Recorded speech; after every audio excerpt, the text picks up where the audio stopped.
నమస్తే అండి. Good morning all of you. నేను డాక్టర్ రమణ్ రాజు, ఎండి పంచకర్మ స్పెషలిస్ట్, మెడి9 ఆయుర్వేద హాస్పిటల్. మనం ఈరోజు చాలామంది ఫ్రీక్వెంట్గా బాధపడుతున్న సమస్య ప్యాంక్రియాస్కు ఇన్ఫెక్షన్ రావటం. దాన్నే ప్యాంక్రియాటైటిస్ అంటాం. దీన్నే ఆయుర్వేదంలో క్లోమగ్రంథి అని చెప్పడం జరుగుతుంది. అసలు ఇది ఎందువల్ల వస్తుంది అంటే ముఖ్యంగా కొన్ని రకాల వైరల్ బ్యాక్టీరియా ఇన్ఫెక్షన్ వల్ల.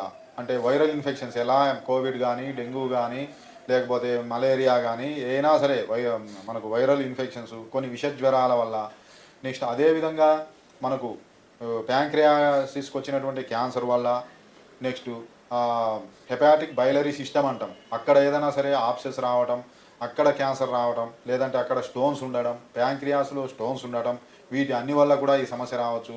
ఇంకా జనరల్గా ఆల్కహాల్ ఎక్కువ తీసుకునే వారిలో ఈ సమస్య ఎక్కువ వస్తుంది, మనకు ప్యాంక్రియాటైటిస్ అనేది. మనకు ఈ ప్యాంక్రియాటైటిస్ వస్తే ఏమేమి లక్షణాలు ఉంటాయి అంటే వీటిలో అక్యూట్ ప్యాంక్రియాటైటిస్ అని, అది అలానే మనం వస్తూ పోతూ ఉంటే కొద్ది కాలానికి క్రానిక్ ప్యాంక్రియాటైటిస్గా మారే అవకాశం ఉంటుంది. ఈ అక్యూట్ ప్యాంక్రియాటైటిస్లో ఏమవుతుందంటే అసలు ప్యాంక్రియాటైటిస్లో ఆల్ఫా సెల్స్, బీటా సెల్స్ అని ఉంటాయి. ఇవి మనకు మెయిన్ డ్యామేజ్ అవుతాయి. లాంగర్ హార్న్ సెల్స్ అని ఉంటాయి. ఇవి డ్యామేజ్ కావటం వల్ల ఇన్సులిన్ తగ్గిపోయి మనకి ఏమవుతుంది, మొత్తం షుగర్ అనేది నియంత్రణ ఉండదు. ఆ ఇన్సులిన్ అనేది పూర్తిగా తగ్గడం వల్ల ఈ ప్యాంక్రియాస్కి ఇన్ఫెక్షన్ వచ్చిన వారు తర్వాత జీవితాంతం ఇన్సులిన్ ఇంజెక్షన్ తీసుకునేటువంటి అవసరం రావచ్చు. ఒక్కొక్కసారి ఈ లాంగర్ హార్న్ సెల్సే డ్యామేజ్ కావటం వల్ల ఆ పర్ఫరేషన్ జరిగి ఆ బ్లడ్లో ఇన్ఫెక్షన్ అంతా కలిసి ఆ ఎంజైమ్స్ అన్నీ కూడా కలిసి ఒకసారి బీపీ తగ్గిపోయి పల్స్ రేట్ పెరిగి చనిపోయేటువంటి ప్రమాదం కూడా ఎక్కువ ఉంటుంది. కాబట్టి అక్యూట్ ప్యాంక్రియాటైటిస్ అనేది చాలా జాగ్రత్త. దానికి ఐసీయూ సెటప్ కావాలి. దానికి మోడర్న్ ట్రీట్మెంటే చాలా యూజ్గా ఉంటుంది. అలా కాకుండా ఈ ప్యాంక్రియాటైటిస్ చాలా కాలం నుంచి ఉంటూ బాధపడుతున్న వారికి ఆయుర్వేదంలో మంచి ట్రీట్మెంట్ అనేది ఉంది.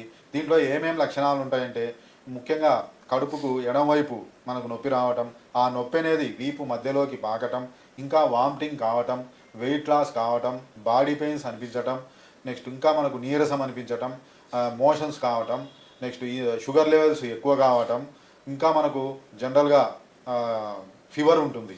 ఇవన్నీ కూడా దాని లక్షణాలు ఉంటాయి. మరి ఈ ప్యాంక్రియాటైటిస్ అక్యూట్ కానీ క్రానిక్ కానీ ఏదైనా ఉన్నప్పుడు మనం లోపలికి మెడిసిన్స్ లోపలికి ఏవి కూడా ఫ్లూయిడ్స్ ఇవ్వకూడదు. నిల్ బై మౌత్ అంటాం. జనరల్గా సెలైన్ ఇవ్వటమే బెటర్. ఎందుకంటే మనం ఏదైనా ఫుడ్ తీసుకుంటే అక్కడి నుంచి ఎంజైమ్స్ రిలీజ్ కావాలి. దానివల్ల ఇంకా నొప్పి పెరిగే అవకాశం ఉంటుంది. మరి క్రానిక్ ప్యాంక్రియాటైటిస్లో మనకి ఆయుర్వేదంలో మంచి ట్రీట్మెంట్ ఉంటుంది. ఈ లక్షణాలను బట్టి ఈ వామిటింగ్ కావటం, జ్వరం రావటం, స్టమక్ పెయిన్ ఉండటం, నెక్స్ట్ పుల్లటి తేపులు రావటం, ఇవన్నీ వాతపిత్త లక్షణాలు.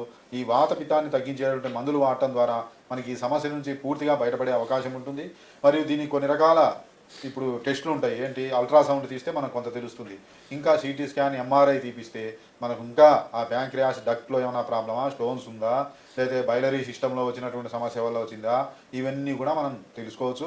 అదేవిధంగా సీరం అమైలేజు, లైపేజు అని కొన్ని రకాల టెస్టులు ఉంటాయి. వీటి ద్వారా అది ప్యాంక్రియాస్ ఇన్ఫ్లమేషన్ ఎలా ఉంది వాటి గురించి మనం పూర్తిగా మన నిర్ధారణకు రావచ్చు.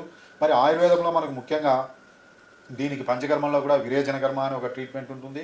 ఆ విరేచన కర్మ చేయడం ద్వారా ముఖ్యంగా ఈ ప్యాంక్రియాస్లో ఉండేటువంటి ఇన్ఫ్లమేషన్ తగ్గి ఆ ఎంజైమ్స్ ఎక్కువ ఏదైతే పెరిగినాయో అవన్నీ కూడా ఫాస్ట్గా తగ్గే అవకాశం ఉంటుంది. ఇంకా మనకు ఆయుర్వేద మందుల్లో మహాతిక్త కషాయం అని, సుకుమారం కషాయం అని, అదేవిధంగా మనం ద్రాక్షాది కషాయం అని, అదే అవిపత్తికర చూర్ణమని, ఆరోగ్యవర్ధిని వాటి అని, ఇలా కొన్ని రకాల మందులు ఉంటాయి. ఇవి డాక్టర్ల పర్యవేక్షణలో వాడితే మనకి ఈజీగా తగ్గుతాయి. మన దగ్గర కూడా ఈ ప్యాంక్రియాస్ తగ్గిన కేసులు ఇన్ఫెక్షన్ చాలా ఉన్నాయి. కాబట్టి ఎవరైనా సరే అక్యూట్ ప్యాంక్రియాటైటిస్ అంటే అది ఎమర్జెన్సీ, తప్పదు. క్రానిక్ ప్యాంక్రియాటైటిస్తో బాధపడుతూ ఎన్ని మందులు వాడినా తగ్గలేదంటే ఒకసారి మీ రిపోర్ట్స్తో మన మెడి9 ఆయుర్వేద హాస్పిటల్ని సంప్రదించండి. తప్పకుండా ఇక్కడ బాగా జరుగుతుంది. ముఖ్యంగా మెడి అంటేనే మెడిసిన్, ఎక్సర్సైజ్, డైట్, ఇమ్యూనిటీ. ఒక మెడిసినే కాదు, ఎక్సర్సైజ్ అవసరం, డైట్ అవసరం, ఇమ్యూనిటీని పెంచేటువంటి మందులు మరియు ఆహార పదార్థాలు రెండూ అవసరం. ఇవన్నీ కూడా మన మెడి9లో మన పేషెంట్కు అందించడం ద్వారా ఎంతకాలమైన దీర్ఘవ్యాధి కూడా త్వరగానే బయటపడే అవకాశం ఉంటుంది. ఇంకా 9 అంటే 9 రకాల చికిత్సా విధానాలు ఉంటాయి. ఆయుర్వేద, హోమియోతో పాటు మనకు నేచురోపతి, ఆక్యుపంచర్, నెక్స్ట్ యోగా, కైరోప్రాక్టీస్, ఇవన్నీ కూడా మన దగ్గర వివిధ రకాల చికిత్సా విధానాలు ఉండటం ద్వారా ఇంకా వేరే వేరే విధానాల్లో కూడా కొన్ని వ్యాధులకు మంచి ట్రీట్మెంట్ ఉంటుంది. ఏ వ్యాధికి ఏ చికిత్సా విధానంలో ఉందో అవన్నీ కూడా మనం పేషెంట్కి అందించడం ద్వారా ఇంకా త్వరగా మనకు రోగం నుంచి సంపూర్ణ విముక్తి పొందే అవకాశం ఉంటుంది. కాబట్టి ఎవరైనా సరే ఈ బాధపడుతుంటే ఒకసారి మీ రిపోర్ట్స్తో మెడి9 ఆయుర్వేద హాస్పిటల్ను సంప్రదించండి. సంప్రదించవలసిన నంబర్ 9398590286 మరియు 9281000268. Website medinine.info.